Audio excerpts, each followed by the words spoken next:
स्वागत है stock news में।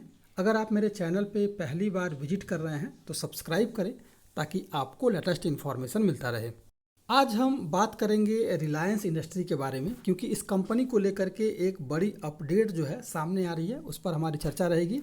इसके अलावा ये स्टॉक फ़िलहाल जो है आपको अगर एक तरह से कहा जाए कि डिस्काउंट लेवल पे मिल रहा है तो ये अतिशयोक्ति नहीं होगी, क्योंकि ये स्टॉक यहाँ से लगभग 2950 से लेकर के लगभग 3000 का टारगेट जो है शॉर्ट टर्म में अचीव करता हुआ दिखाई दे सकता है। अगर देखा जाए तो इस स्टॉक में अगर पिछले एक साल की बात की जाए तो लगभग इस स्टॉक ने लगभग 12.5% तक का रिटर्न दिया है। और ये बार बार जो है अगर बार बार 2820 रुपये के करीब ये स्टॉक आ रहा है और वहीं से जो है गिरावट हमें देखने को मिल रही है। अगर एक आज के ट्रेडिंग सेशन की बात की जाए तो लगभग 3% तक की गिरावट है। तो ये सब जो चीज़ें हैं, इसके कारण जो है आपको एक ग्लोबल मार्केट में जो सेंटिमेंट बना है, इसी कारण जो है रिलायंस के भी शेयर में आपको गिरावट देखने को मिल रही है, वरना कोई भी निगेटिव न्यूज इस तरह की नहीं है। तो सबसे पहले जो बड़ी अपडेट सामने आ रही है उस पर चर्चा करते हैं। इसके बाद हम चार्ट पर चलेंगे और आपको बताएंगे कि आखिर क्यों जो है इसके स्टॉक में लगभग 2950 से लेकर के 3000 का टारगेट जो है एक्सपर्ट दे रहे हैं और ये स्टॉक जाता हुआ दिखाई दे भी सकता है। रिलायंस की खबर पर नज़र डालते हैं। तो रिलायंस को लेकर जो खबर है वो ये है कि सेबी ने 30 लाख रुपए का जुर्माना जो है रिलायंस इंडस्ट्री पर लगाया है, और रिलायंस इंडस्ट्री के अलावा 2 और लोगों पर जो है इस कंपनी ने सेबी ने जो है फाइन लगाया है। तो अब सवाल ये उठता है कि आखिर में सेबी ने फाइन क्यों लगाया है। तो अगर देखा जाए न्यूज़ के अनुसार तो सेबी ने रिलायंस इंडस्ट्री और अन्य 2 व्यक्तियों पर जियो फेसबुक डील के बारे में शेयर बाजार को सीधे जानकारी नहीं दे करके समाचार पत्रों में इसकी जानकारी छपवाने के कारण जो है इस पर 30 लाख रुपए का जुर्माना लगाया है।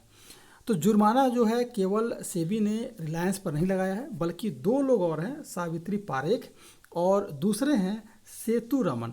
ये इन तीनों को मिला करके, एक रिलायंस और दूसरा ये 2 जने सेतु रमन और सावित्री पारेख, इन तीनों को मिला करके सेबी ने ये कहा है कि आप लोग को 30 लाख रुपए आप पे जुर्माना लगता है और आपको इसकी भरपाई करनी होगी।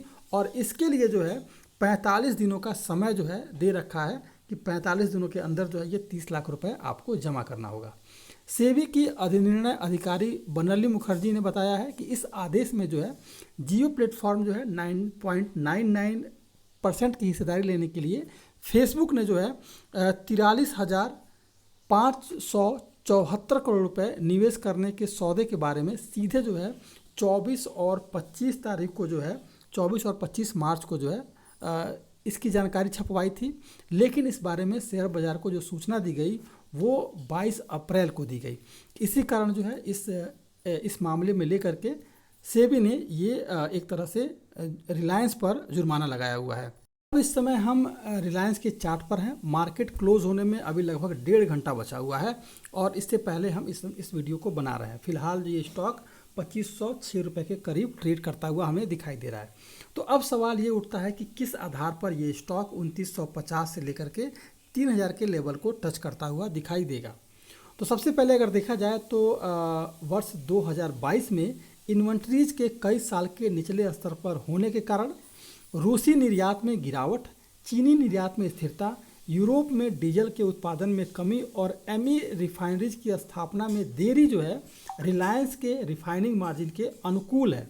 इसी कारण हम ये कह सकते हैं कि ये स्टॉक रिलायंस का बेहद ही शानदार रह सकता है।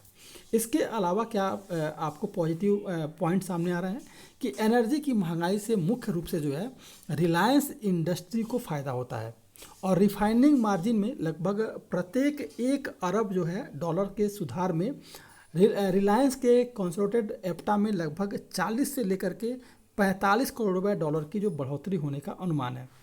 शुरुआती अनुमान के संकेत मिलते हैं कि इस साल की पहली तिमाही में रिलायंस का तेल से लेकर के केमिकल बिजनेस का एब्टा तिमाही आधार पर लगभग 60% बढ़ सकता है।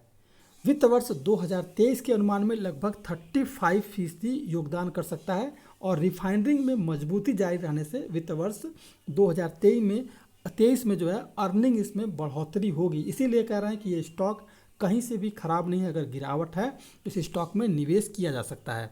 इसके अलावा फिलहाल जो ये स्टॉक है लगभग 10% तक का करेक्शन, 12% तक का करेक्शन दिखा चुका है।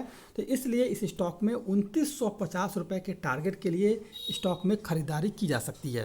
इसके अलावा और भी कई सारे पॉजिटिव पॉइंट हैं, जैसे कि रिलायंस के रिफाइनरिंग और अपस्ट्रीम गैस के अर्निंग आउटलुक में सुधार, कंज्यूमर टेक्नोलॉजी बिजनेस के वैल्यूएशन में होल्डिंग में बढ़ोतरी की संभावनाओं को देखते हुए भी इसके स्टॉक में आपको तेजी दिखाई दे सकती है। तो ये सारे जो प्लस पॉइंट हैं इससे स्टॉक के साथ जुड़े हुए हैं और फिलहाल ये स्टॉक आपको काफ़ी डिस्काउंट लेवल पर मिल रहा है, तो खरीदारी करने की सलाह रहेगी। करंट प्राइस पे खरीदारी करें और टारगेट जो है, पहला टारगेट 2950 रुपये का लेकर चला जा सकता है और जिस समय ये स्टॉक 2950 को ब्रेक कर देगा फिर आपको ये 3150 के करीब जो है ये स्टॉक जाता हुआ दिखाई दे सकता है। तो ये था रिलायंस। अगर आप मेरे चैनल पे पहली बार विजिट किए हैं तो सब्सक्राइब करें ताकि ऐसे ही आपको लेटेस्ट इन्फॉर्मेशन मिलता रहे।